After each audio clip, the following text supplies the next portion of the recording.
What up, words? Your boy Chuck Wick, ill, aka Charles Brown, back again with another Talking Facts. But first, I want to ask y'all, you good? You sure you good? If you're really good, hit that like button, hit that subscribe button, hit that notification so you can get notified on the upcoming episodes, all right? Back in the day, EPMD had a song called Rappers Are in Danger. Rappers Are in Danger. Look it up. And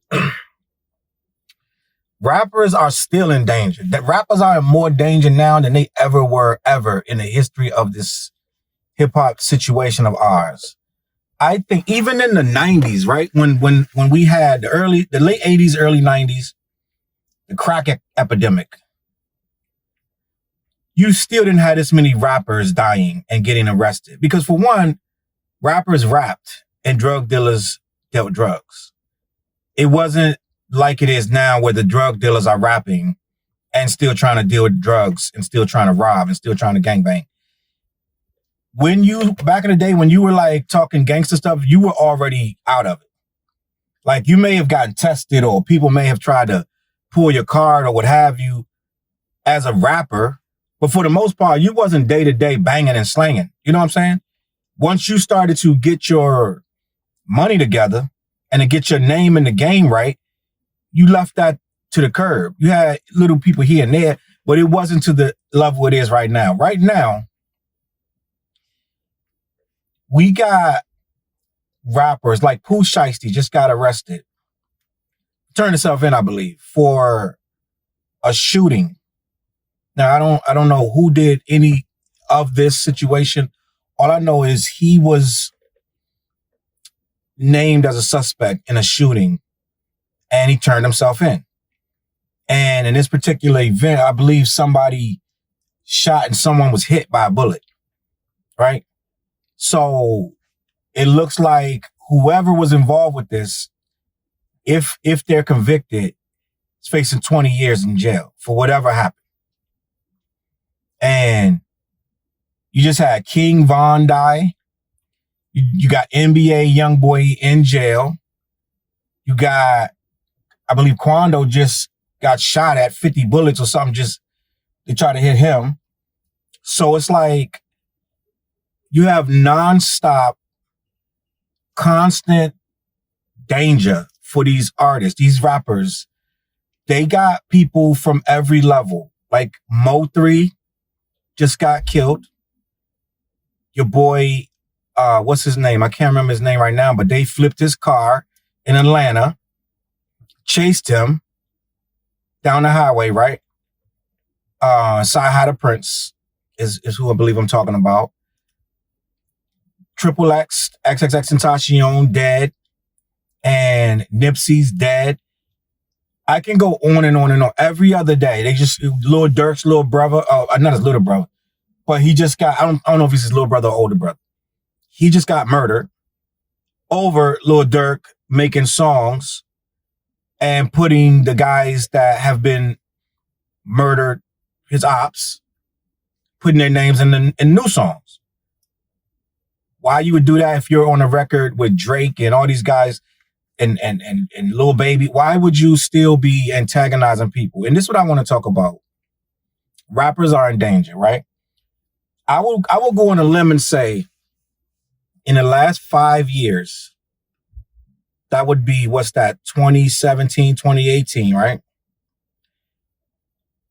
Because it's 2021. We have had, well, 2016, let's say 2016. We have had more rappers murdered, robbed, shot and lived, hospitalized, beat up, jumped, arrested, charged with long sentences. Kodak Black, Bobby Shmurda. I'm not going to say Tekashi 69 because he only did a year or something, but, you know, a bunch of rappers, more in the past 5 years than I have ever seen in the entire history of rap. I'll give you to 1977, 78. You can dig up every single rapper, put it all from 77 to 2021. And you can name up all the rappers you can. Right at 2016, you're going to see an increase like you've never seen of rappers being beat up, murdered, harassed, jumped, shot. And I want to talk about why rappers are in danger right now. For one, the biggest reason rappers are in danger is social media. Social media has been a nightmare and a disaster for hip hop in every single way. For one, you get to access these guys way too easily now.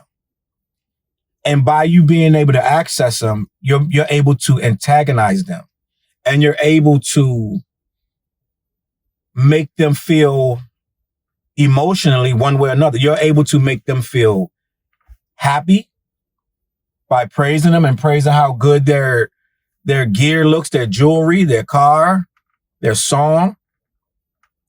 You can bring them way up real high, real quick with one simple comment in the comments. Or you can bring them way down when 155 people go and put L emojis under their post or put whatever. These people are puppets on a string. You look at Cardi B, she's answering half the comments.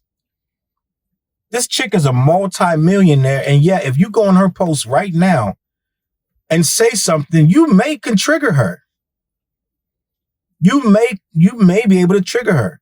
And that's social media. And with that kind of power, even the lamest guy with 3 followers can shake up somebody's day. He can shake up Rich the Kid's day. He can shake up Kodak Black's day. He can shake up Nicki Minaj's day. And if you're able to get under the people's skin that have millions of dollars, that means they have no control over their day-to-day actions.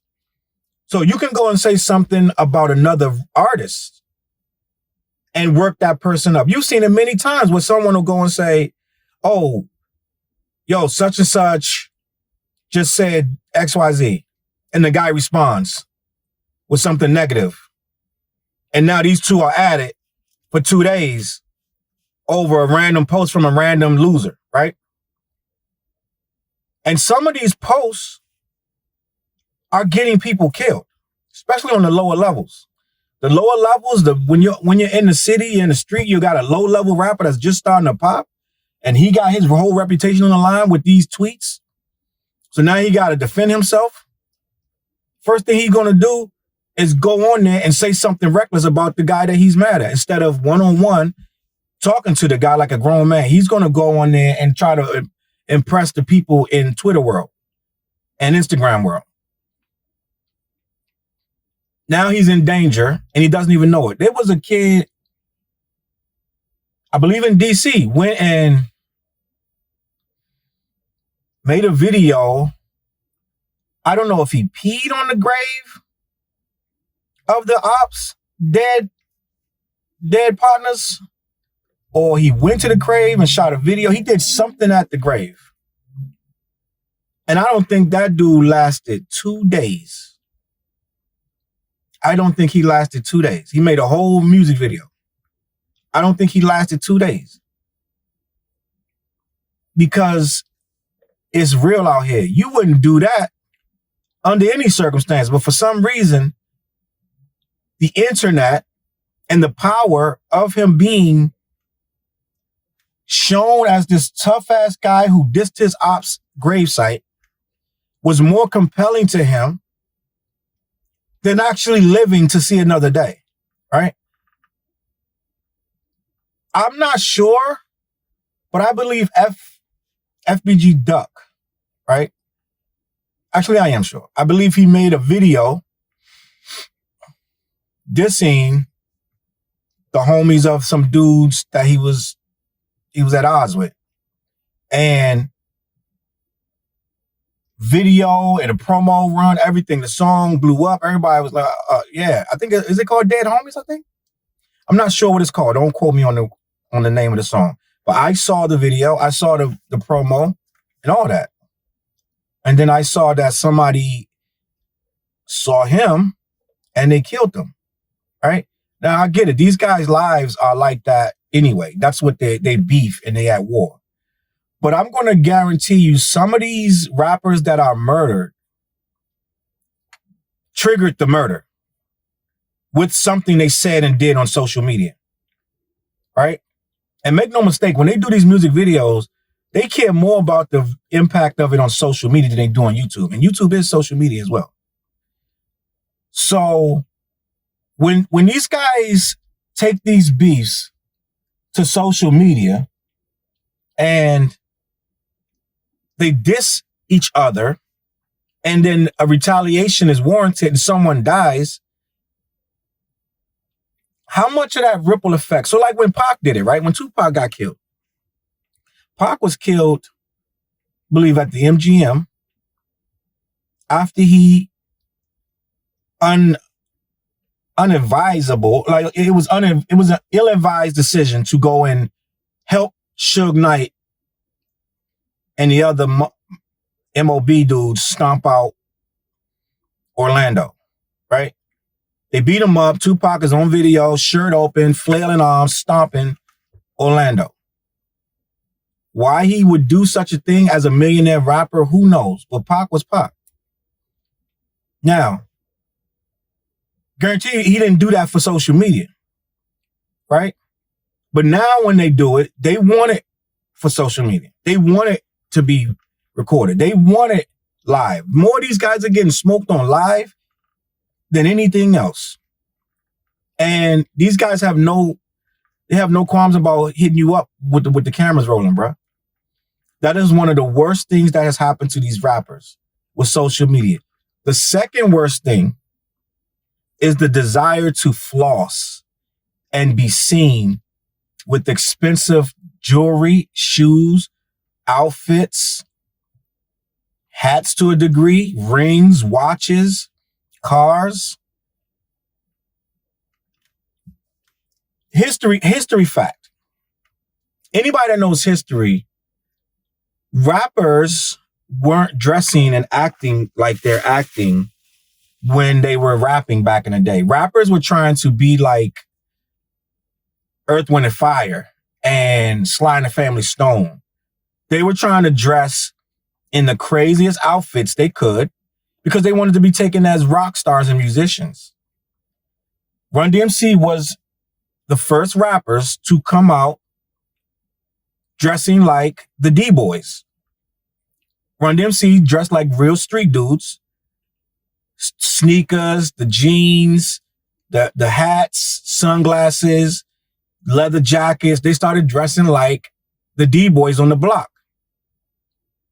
Big gold chains. Rappers wasn't wearing that. That was D-Boys because they could afford it.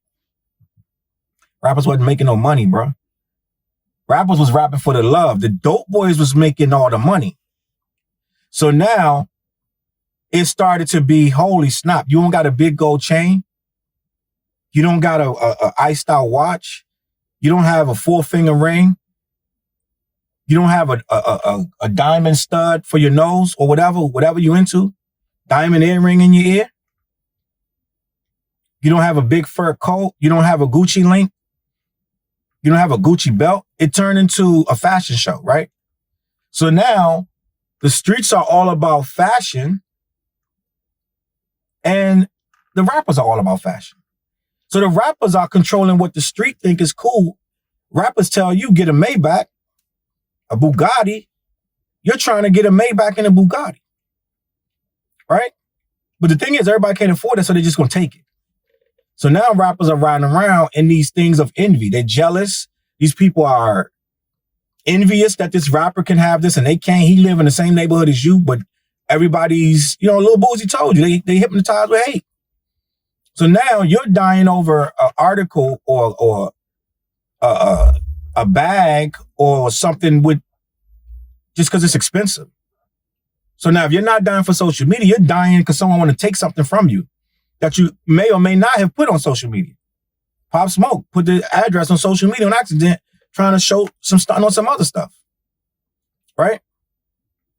It's all a cycle of violence that all stems back to too much exposure of what you have is financially. That's the drawback of being a rapper now. You can't even be a rapper now without having financially excelled and having these rings and watches. These kids are looking for the ring and watch before they listen to your song. They're looking for how rich you look. And if you don't look rich, you're probably not going nowhere. It's just a sad fact. They're not looking for bars. They're looking for how much you have and how much you're willing to show online. And if the answer is not much, then you're probably not going to have much of a buzz. I'm just sorry to say. So, number one, social media.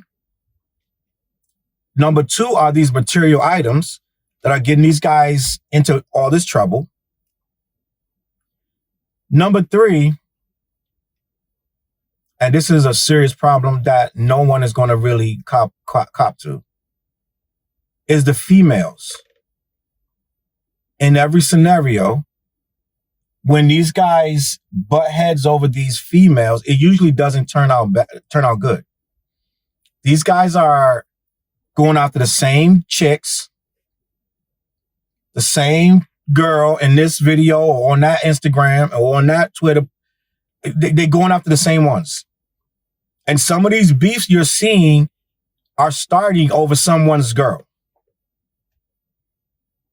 Guys are ending up smoked, getting blasted, or their man's getting blasted over a chick. Either she's in on something, or she's setting you up, or she tired of this one, so she going to that one, or she going to all of them because she don't care. And rappers are paying the price for it. So right now, we've seen it's so much access with this social media that you can get in these girls' DM quicker than you ever could in real life. And these girls got options, bro. Right? Laura Harvey and all these people, like, these girls got mad options. They tossing these chicks, man. They for the streets, like they say. So you're willing to get murked for or kill somebody for this girl that's going to just bounce to whoever's next anyway. All right? I don't understand why we have become a society so hell-bent on destruction with all this. You got to show everything you're doing everywhere you go, everything you know, everything you bought has to be showcased online. But it's not a good look for these rappers. These rappers are dying and going to prison at an all-time high. The fourth thing that they're doing is showing these weapons. You have not met a rapper these days that doesn't point a gun at a camera at some point in their career. It's just a fact. The young rappers, if you don't put a gun in the camera, they actually don't even want to support you when you're coming up. These people are looking at you like a chump if you're not with 45 goons in the back, drinking out of a red cup, no shirt, with a gun somewhere. It's like that's part of the rap game. It used to be a microphone. Now it's a gun. It's jail behavior. It is felon behavior. It is convict behavior that's going to lead nowhere but to the penitentiary or dead. And that's what we revere in rap now. It's gotten that bad. And until we decide that that's not what we want our rappers to be, that's what they're going to be. And they're going to be in danger. They're going to keep dying. They're going to keep getting 20 years, 10 years, and they're going to keep snitching. And until we figure this out, that we need to do better, it ain't going to get better. And I'm going to leave it on that note. You tell me what you think in the comments. Are rappers in danger, or is this how it's always been? All right, let me know what you think. My name is Chuck Wickills. I'm going to catch y'all on the flip side. CLBMG.com. Follow your boy, and peace.